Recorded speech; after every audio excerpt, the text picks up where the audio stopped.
안녕하세요. 오늘은 겉으로 보기엔 평범한데 막상 속을 들여다보면 정말 흥미로운 질문을 던지는 회사, 바로 NPK에 대해 깊이 파헤쳐 보려고 합니다. 이 회사가 마치 튼튼한 금고를 가진 것 같은데 왜 시장에서는 이렇게 싸게 거래되고 있을까요? 오늘 그 숨겨진 가치와 우리가 꼭 알아야 할 리스크까지 하나씩 명쾌하게 정리해드리겠습니다. 자, 시작부터 굉장히 도발적인 질문이죠.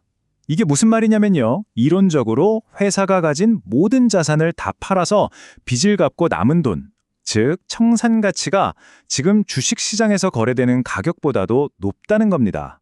이게 바로 오늘 우리가 풀어야 할 핵심 미스터리죠. 그럼 이 미스터리를 풀기 위한 첫 번째 단서부터 한번 찾아보겠습니다. NPK라는 회사가 도대체 어떤 곳인지 그 정체부터 확실하게 짚고 넘어가 보죠. 네, 보시면 아시겠지만 무려 37년이라는 긴 역사를 가진 플라스틱 소재 분야의 아주 뼈대 굵은 강소기업입니다. 여기서 우리가 주목해야 할 점이 두 가지 있는데요. 첫째, 일본의 세계적인 기업 니폰 피그먼트가 지분을 3분의 1이나 들고 있는 주요 주주라는 점. 그리고 둘째, 우리에게 너무나 익숙한 현대 기아차의 소재를 납품한다는 사실입니다. 이 두 가지만 봐도 이 회사의 기술력이나 시장에서의 신뢰도가 어느 정도인지 짐작이 가시죠? 자, 이 그래프를 보시면 더 명확해집니다. 이 회사의 운명은 어디에 달려 있는가? 매출의 거의 90%가 플라스틱 컴파운드라는 딱 한 가지 사업에서 나옵니다. 사실상 이 사업 하나에 회사의 모든 것이 걸려 있다. 이렇게 봐도 과언이 아닐 정도입니다. 그럼 도대체 컴파운딩이 뭐냐? 이게 그냥 플라스틱을 막 섞는 게 아니고요. 고객이 원하는 강도, 색상, 또 얼마나 뜨거운 걸 버틸 수 있는지 같은 아주 까다로운 조건들을 정확하게 맞춰주는, 뭐랄까, 마치 플라스틱으로 맞춤 정장을 만드는 것과 같은 고도의 기술 공정이라고 보시면 됩니다. 이게 바로 NPK의 핵심 경쟁력인 거죠. 자, 지금까지는 이 회사의 기본기를 살펴봤는데요. 이제부턴 좀 더 미래를 밝게 볼 수 있는 이유, 그러니까 투자 매력 포인트들을 한번 짚어보겠습니다. 과연 어떤 성장 기회가 숨어 있을까요? 먼저 회사가 속한 산업 환경부터 보시죠. 이 플라스틱 시장 자체가 폭발적으로 성장하는 그런 시장은 아닙니다. 하지만 2036년까지 연평균 3.8%씩 아주 꾸준하게 성장할 걸로 예상이 되거든요. 이런 안정적인 산업 성장세가 회사의 든든한 배경이 되어주고 있는 셈입니다. 그리고 바로 이 부분들이 앞으로의 성장 스토리를 더 구체적으로 만들어줍니다. 특히 전기차 시대가 본격적으로 열리면서 차를 더 가볍게 만들어야 하잖아요. 그때 이 무거운 금속을 대체할 고기능성 플라스틱 수요가 늘어날 수밖에 없고요. 또 동남아나 아프리카 같은 신흥시장의 성장, 그리고 원자재 가격 안정화 같은 것들도 모두 NPK에겐 아주 긍정적인 신호가 될 수 있습니다.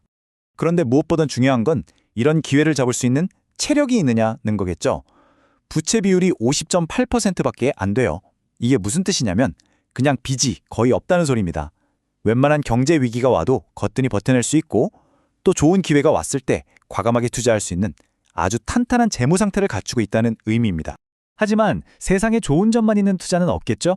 이제부터는 분위기를 좀 바꿔서 만약 이 회사의 투자를 고려하신다면 반드시 아주 냉정하게 짚고 넘어가야 할 리스크 요인들을 살펴보겠습니다. 동전의 뒷면을 볼 시간입니다. 가장 우려스러운 신호가 바로 이겁니다. 2023년까지만 해도 흑자를 잘 내던 영업이익이 2024년 들어서 적자로 돌아섰습니다. 이 그래프는 지금 이 회사가 돈을 버는 능력에 아주 선명한 빨간불, 경고등이 켜졌다는 걸 직관적으로 보여주고 있죠. 그리고 투자자들이 가장 경계해야 할 잠재적인 시한폭탄이 하나 있습니다. 바로 전환사채, 12 오버행이라는 건데요. 아주 쉽게 말씀드리면 주가가 오르기만 하면 언제든지 주식으로 바뀔 수 있는 90억 원어치의 대기 물량이 있다는 뜻입니다. 이건 마치 주가가 좀 올라가려고 하면 그 위에서 찬물을 확 끼얹을 수 있는 보이지 않는 거대한 천장이 주가 상승을 꽉 누르고 있는 것과 같은 효과를 냅니다. 자, 그럼 다시 맨 처음 던졌던 질문으로 돌아가 보죠. 이렇게 재무적으로는 안정적인 회사가 도대체 왜 청산 가치보다도 낮게 평가받고 있는 걸까요? 드디어 이 미스터리의 가장 핵심적인 조각을 맞춰볼 시간입니다. 데이터를 한번 보시죠. 주가 순자산 비율, 우리가 흔히 PBR이라고 부르는 지표가 0.4배 수준입니다. 이게 무슨 의미냐면요. 아주 쉽게 말해서 이 회사의 순자산 가치가 1,000원이라면 시장에서는 고작 400원에 거래가 되고 있다는 뜻이에요. 동종업계 평균보다도 한참 낮죠. 이건 뭐 명백한 저평가 상태라고 할 수 있습니다. 바로 이 표에 그 이유가 거의 다 담겨 있습니다. 자기자본 이익률, ROE를 한번 보세요.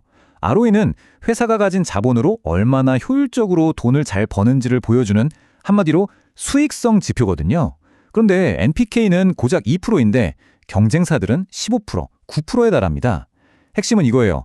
자산은 정말 많은데 그 많은 자산을 가지고 돈을 버는 능력이 경쟁사들에 비해서 현저하게 떨어진다는 것. 이것이 바로 시장이 NPK를 이렇게 싸게 평가하는 가장 결정적인 이유입니다. 그리고 우리는 이 질문에 도달하게 됩니다.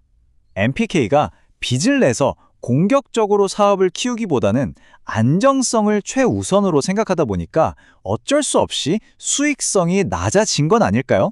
투자자들은 바로 이 안전함과 성장성 사이의 딜레마를 정면으로 마주하게 되는 거죠.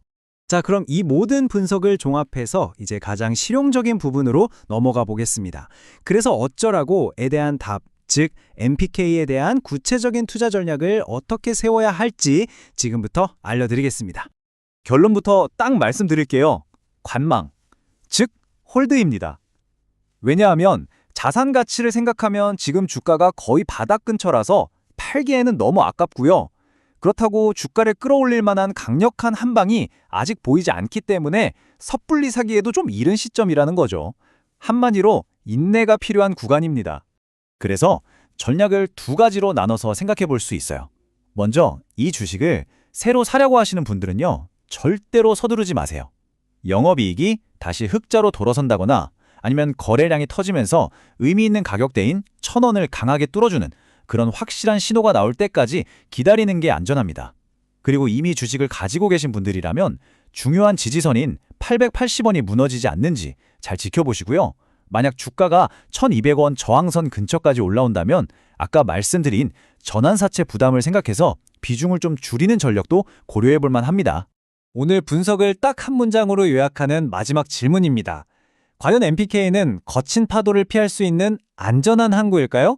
아니면 아주 튼튼한 배를 가지고도 어디로 가야 할지 그 항해법을 잊어버린 길 잃은 배일까요? 이 질문에 대한 자신만의 답을 찾아가는 과정이 앞으로 이 회사에 대한 여러분의 투자 방향을 결정하게 될 겁니다.